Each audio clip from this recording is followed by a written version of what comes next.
네, 11월 10일 화요일 복음 이끄는 일상 시작하겠습니다. 오늘은 행복하신 하나님의 복을 누리라라는 제목인데요. 존 파이프 목사님의 Desiring God이라는 책이 있죠. 하나님을 기뻐하라 이런 책이 있고 그다음에 이제 하나님의 기쁨이라는 책도 있습니다. 하나님의 기쁨이라는 책에서 복 대신 하나님의 영광이라는 말씀을 행복한 하나님의 기쁜 소식 이렇게 번역해야 된다. 복이 이제 행복.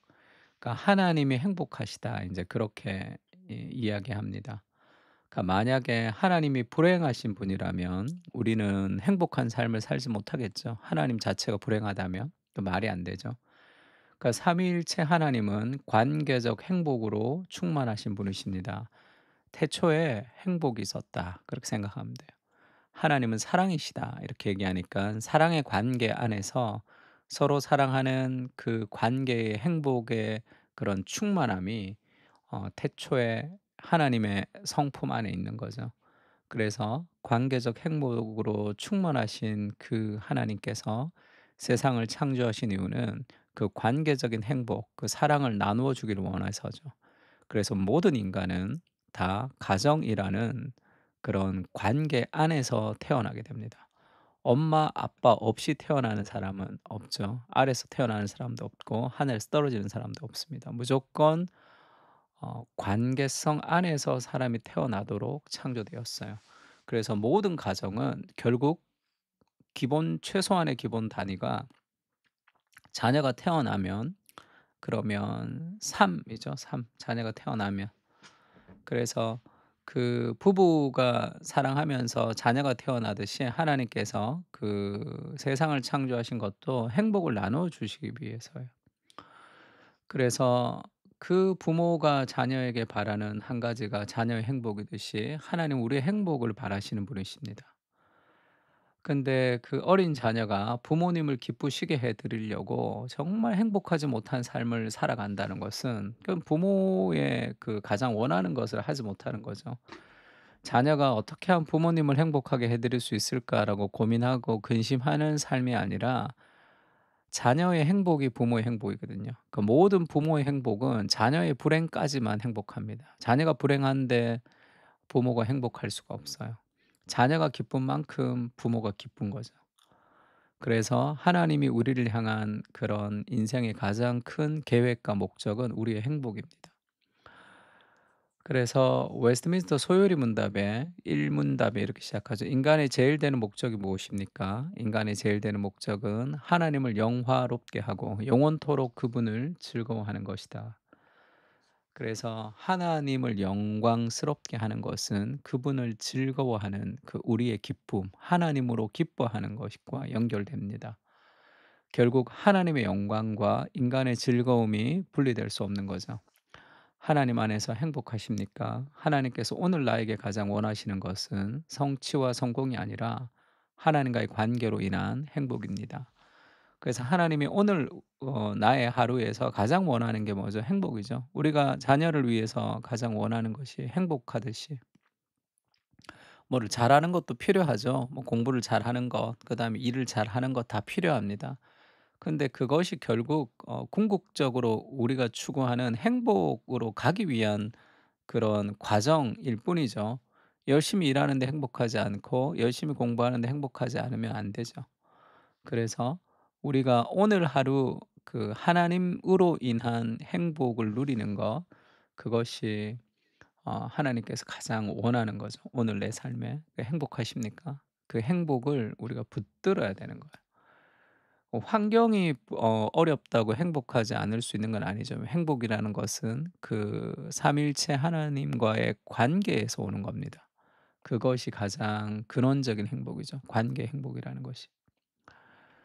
디모데전서 1장 11 절에 "이 교훈은 내게 맡기신 바 복되신 하나님의 영광의 복음을 따름이니라." 할 때 지금 여기에서 복되신 하나님 할 때 행복한 하나님의 영광의 복음이죠.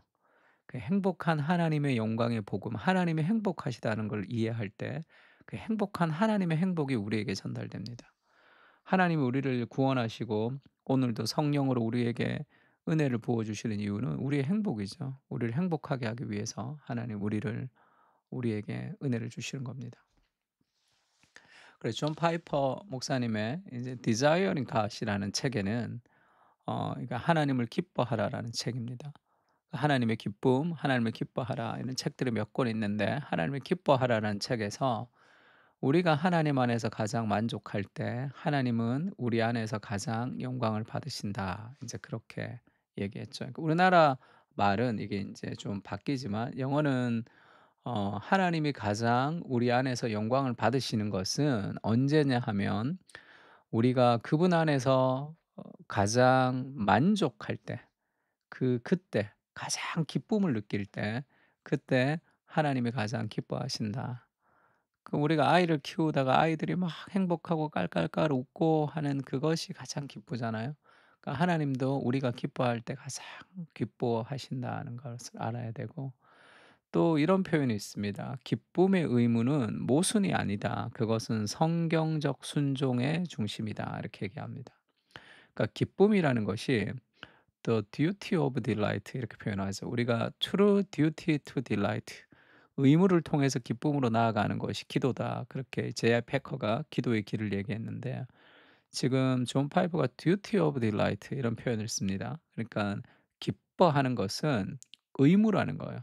그것은 명령이라는 거예요. 기뻐하는 것은.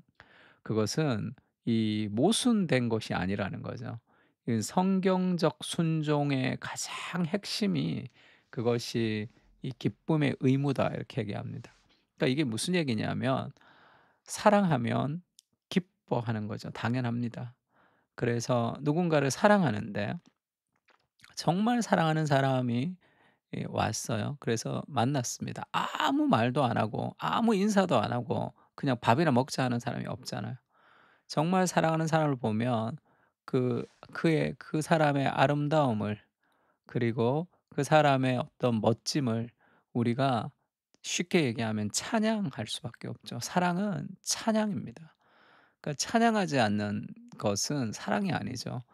정말 아름다운 경치를 보고 정말 아름다운 음악을 듣고 박수도 안 치고 가만히 있으면 그 정서적으로 병들었다고 생각하지 우리가 그 정상적으로 생각하지 않죠.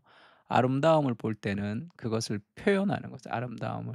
그것이 사랑의 어 절정, 사랑의 자연스러운 결과입니다.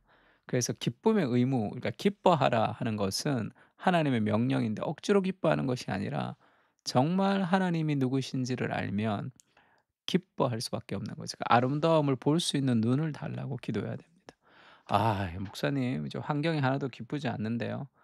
눈을 열어서 하나님이 함께 계심을 볼 때 기뻐할 수 있잖아요. 하나님이 함께 계신데 왜 기뻐할 수 없습니까? 그 환경을 통치하시는 그 문제보다 더 크신 그분이 나와 함께 계시고 그의 의로운 오른손으로 오늘도 나를 붙들고 있잖아요. 그래서 기쁨의 의무라는 것은 이 모순이 아니죠. 그것은 순종의 중심입니다.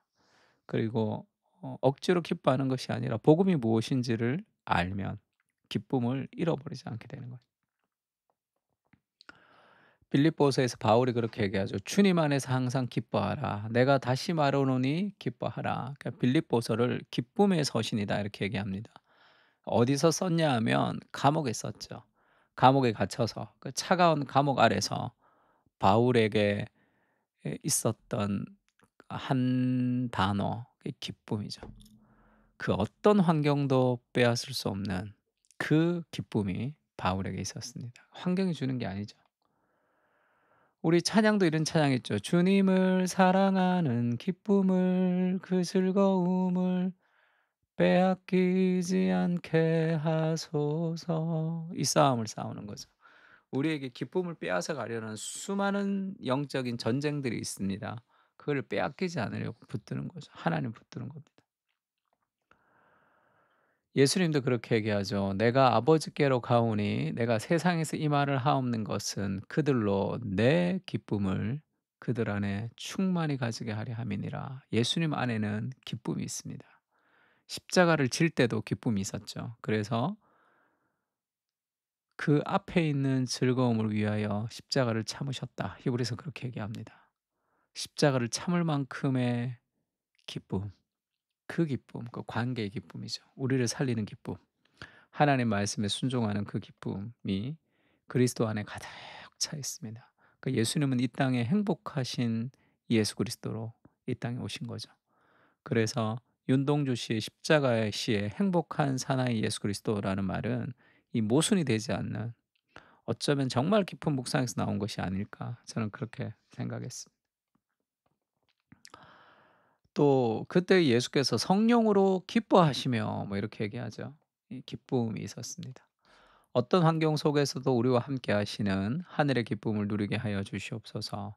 기쁨과 행복을 누리는 것이 우리의 의무이며 영적인 싸움입니다. 기쁨의 근원이 되시는, 행복의 근원이 되시는 하나님과 함께 행복을 누리는 하루를 살아가게 하여 주시옵소서. 행복을 선택하며 기쁨을 선택하는 능력을 허락해 주시옵소서. 아멘. 오늘도 하나님 안에서 기뻐하고 하나님으로 행복한 그 기쁨과 행복을 잃어버리지 않는 그런 하루가 되었으면 좋겠습니다. 다 같이 기도하겠습니다.